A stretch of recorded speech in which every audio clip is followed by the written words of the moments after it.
আজ আমি কি কি রান্না করছি তোমাদের কাছে শেয়ার করছি। এই দেখো, এই মুগের ডাল করেছি সিম্পল, জিরে আর শুকনো লঙ্কা ফোড়ন দিয়ে পাতলা করে।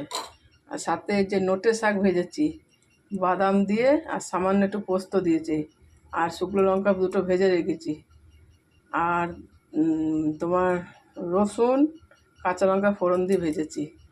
আর তোমার সাথে এই দেখো বাদাম আছে, বাদাম দিয়ে ভেজেছি নোটে শাকটাকে। রসুন ফোড়ন দিয়েছি আর কাঁচা লঙ্কা ফোড়ন দিয়েছি, খুব ভালো লাগে। আর সামান্য একটু পোস্তও দিয়েছি, আর এই শুকনো লঙ্কা ভেজে গেছে, আর সামান্য একটু মিষ্টি হলুদ লবণ দিয়ে ভেজেছি, বাদাম দিয়ে করেছি, খুব ভালো লাগে। আর এই যে পটল আছে, পটল ভাজবো, আর এই পটল আলুর দম করব মাখা মাখা করে। এই যে মশলা করব, জিরে আদা কাঁচা লঙ্কা, আর সাথে যে গরম মশলা নামাবার আগে, মানে পটল আলুর তরকারিটা নামাবার আগে দেবো, ঘি গরম মশলা দিয়ে নামাবো, খুব ভালো লাগে। এখন আমি এই পটলটা ভাজবো।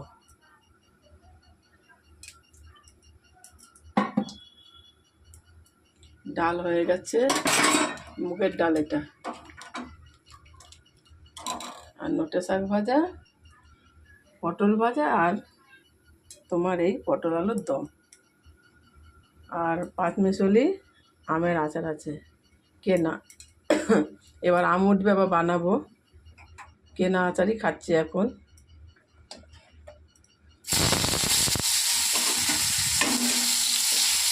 এই পটল আলু ভাজা, আমার পটল ভাজা খেতে খুব ভালো লাগে, আর কিছু না।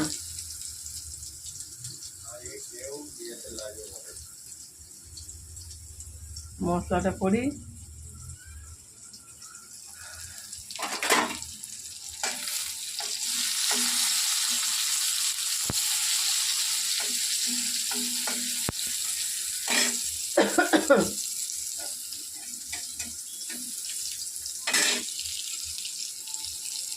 শাক ভাজাতে একটু আমি মিষ্টি দিই, অনেকে মিষ্টি দেয় না, আমি দিই।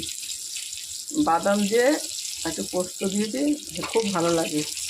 পোস্ত আমি বেশি দিইনি, অল্পই দিয়েছি, হালকা হালকা করে। বাদাম দিয়েছি বেশি করে। এই ডাল হয়ে গেছে, আর তোমার শাক ভাজা হয়ে গেল, পটল ভাজা হয়ে গেছে, ভাতও হয়ে গেছে।